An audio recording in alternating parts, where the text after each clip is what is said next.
వాడు దెంతోనైనా పోనీయండి. కానీ వాడికి న్యాయం జరగాలి అని చెప్పి ధాన్యలక్ష్మి అయితే గట్టిగా అందరిలోనే అంటూ ఉంటుంది. న్యాయం అంటే ఏంటి ధాన్యలక్ష్మి నువ్వే చెప్పు అని చెప్పి అపర్ణ అంటూ ఉంటుంది. ఇప్పుడు కళ్యాణ్‌కేం అన్యాయం మనమేం చేయలేదే. వాడు బయటన వాడికి నచ్చినట్లుగా బతుకుతున్నానన్నాడు. అంతవరకే గాని మనం వాడికెప్పుడు అన్యాయం చేయలేదు అనంటే, న్యాయం కావాలి. నా కొడుక్కి న్యాయం జరగాలి అంటే ఇంటి ఆస్తిని 2 ముక్కలు చెయ్యాలి అని గట్టిగా చెప్తూ ఉంటుంది ధాన్యలక్ష్మి. ఆ నిర్ణయాన్ని విని అపర్ణ వీళ్ళందరూ అయితే ఒకసారిగా షాక్ అవుతూ ఉంటారు. షాక్ అయ్యి అలా చూస్తూ ఉండిపోతూ ఉంటారు. ఇక కావ్య వాళ్ళైతే అలా షాక్ అయ్యి చూస్తూ ఉండిపోతూ ఉంటారు. నా కొడుకు జీవితానికి ఆస్తి కావాలి.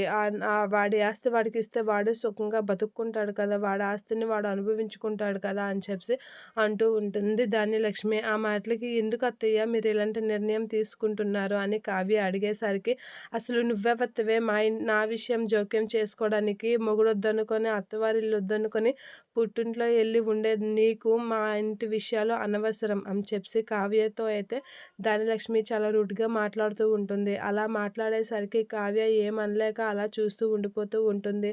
ఇక ఏం మాట్లాడకుండా ధాన్యలక్ష్మి ఆడిన మాటలన్నిటిని అలా చూస్తూ పడుతూ ఉంటుంది. అది విని రాజు అయితే షాక్ అవుతూ ఉంటాడు. ఏంటి మా పిన్ని ఎలా అన్నది అని అయితే షాక్ అవుతూ ఉంటాడు. ఇక కావ్య కూడా ఫీల్ అవుతూ ఉంటుంది. ఇక ధాన్యలక్ష్మి అయినా మా ఇంటి విషయాలు జోక్యం చేసుకోవడం నాకు అస్సలు ఇష్టం లేదు. ఎక్కడుండాలో అక్కడే ఉండు అని చెప్పి కావ్యని అంటూ ఉంటుంది ధాన్యలక్ష్మి. రాజు అయితే ఫీల్ అవుతూ ఉంటాడు.